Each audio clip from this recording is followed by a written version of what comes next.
안녕하세요 여러분, 한 주 잘 보내셨나요?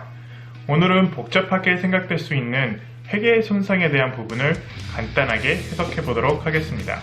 저번 주에 이어 개미와 배짱이, 그리고 지금 현재 일어나는 시장과 주식시장 여러 갈등, 그리고 미국 정치 이야기도 했었는데요.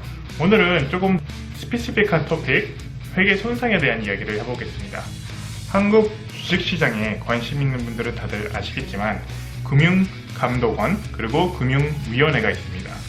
이 두 기관들이 올해 들어서 회계 손상에 대한 부분이 우려가 되었는지 2021년 1월 11일 날 보도자료로 회계 관련 손상에 대한 불확실성의 해소라는 관련 주제로 보도자료가 나왔습니다. 관련 보도자료는 하기 링크를 참조해 주시고요. 그럼 오늘 회계 손상이 무엇인지, 그리고 회계 손상이 어떤 이슈가 되는지 알아보도록 하겠습니다. 첫 번째, 회계 손상이란 어떤 정의를 가지고 있을까요? 자선 손상이라고도 하고요. 영어로는 asset impairment. 국제 회계 기준 IFRS IS 36번에서는 이렇게 정의를 합니다. 회수 가능 금액이 장부 금액에 미달하는 경우 회수 가능 금액으로 조정하고 그 감소 금액을 손상차손 P&L이죠. P&L로 처리하고 당기 손익으로 인식하는 것입니다. 설명이 아주 복잡합니다. 제가 간단히 예로 해석을 해보도록 하겠습니다.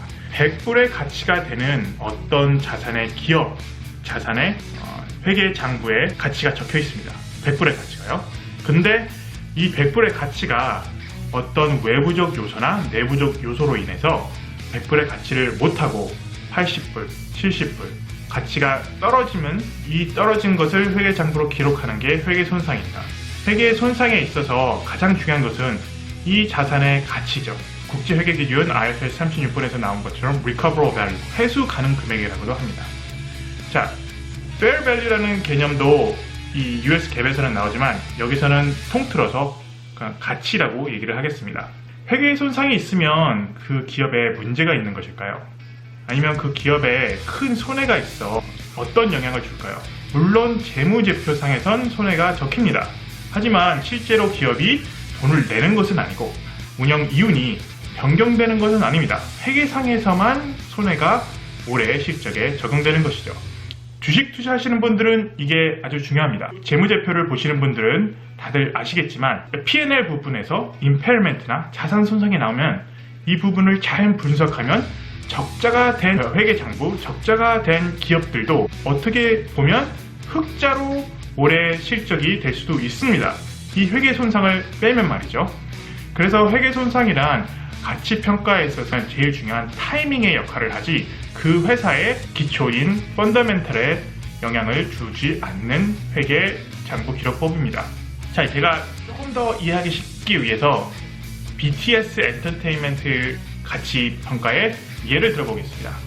BTS 엔터테인먼트에 10명이 있다고 가정하면 10명 중에 한 멤버가 미래에 군대를 가야 한다고 보도자료가 나왔습니다. 자, 그러면 BTS 엔터테인먼트의 가치가 100불이라고 치면요. 100불 중에 10분의 1 해서 한 명의 군대 가야 된다는 그 가정이 10불의 손상을 낸다고 합니다. 그러면 올해 BTS 엔터테인먼트는 10불의 손상을 회계장부상 적게 됩니다. 올해 BTS 엔터테인먼트가 5불이라는 이유를 남김에도 불구하고 회계 손상 때문에 BTS 엔터테인먼트는 5불 적자를 보도하게 됩니다.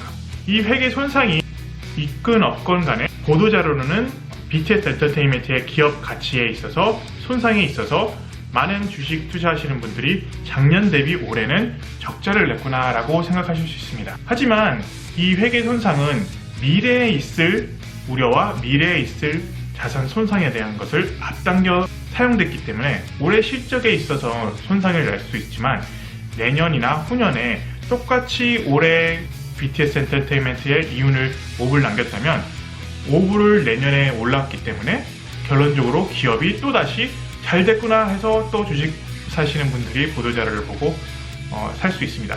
만약에 회계 장부를 잘 분석하실 수 있다면 올해 이 적자를 내더라도 주식을 장투해서 장기 투자죠.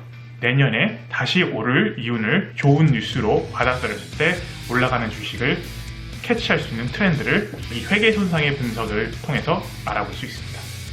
2020년도는 코로나 시대입니다. 코로나로 인해서 앞서 얘기했던 보도자 많은 기업들이 지금 코로나로 인해 영향을 받고 있습니다. 당연히 가치도 손상받고 가치에 대한 의문이 많이 있습니다. 부정적인 뉴스와 회계 손상에 대한 부분이 합쳐서 현재 한국 시장에 부정적인 영향이 주지 않을까라는 우려가 있고, 미국에 비해서 미국은 닷컴이나 리먼 브라더스, 파이낸셜 크라이시스, 서프라임 모게지 때문에 이 회계 손상에 대한 부분의 이해와 그리고 또 역사가 많이 있어서 조금 덜 영향을 받을 수 있지만, 한국 같은 경우에는 아직까지 회계 손상에 대한 넓은 이해와 기업 회계 장부에 적용이 되지 않아서 주식시장이 이 회계 손상을 보고 과도 반응하지 않을까라는 저의 우려가 있습니다. 항상 기업들을 볼 때 펀더멘탈을 보려고 하는 이야기를 많이 합니다. 펀더멘탈이란 기초 체력이죠. 어느 기업을 투자하고자 할 때 내가 그 제품을 알아보고 그 서비스를 알아보고 그 가치에 대한 평가를 하게 되면 내가 미래의 이 기업이 지속해서 잘 될 것인지의 가치, 이 기업이 어떻게 해서 시장의 가치를 부여하는지, 이런 가치 평가에 대한 생각을 항상 가지고 계시면 주식 투자와 그리고 시장을 보는데 식견이 조금 더 넓혀지지 않을까라고 생각을 하게 됩니다. 요즘 욕심 많고 간사한 나무꾼이 되려는 경향이 있는 것 같습니다. 특히 주식시장이에요. 쇠도끼를 던져서 금도끼, 은도끼까지 다 얻으려고 하기도 합니다. 하지만 솔직하게 내가 어느 것을 옳고 그름을 소신껏 판단해서 무엇이 가치가 있고 무엇이 가치가 없을 거에 대한 시장 판단, 그리고 장기적으로 주식 투자를 5년, 10년, 20년 동안 하실 분들이라면 특히 재무제표에 대한 이해가 넓게 알아야지만 도움이 되지 않을까. 회계 기준들은 계속해서 진화합니다. 여러분들은 이 회계 손상에 대한 부분을 어떻게 생각하시나요?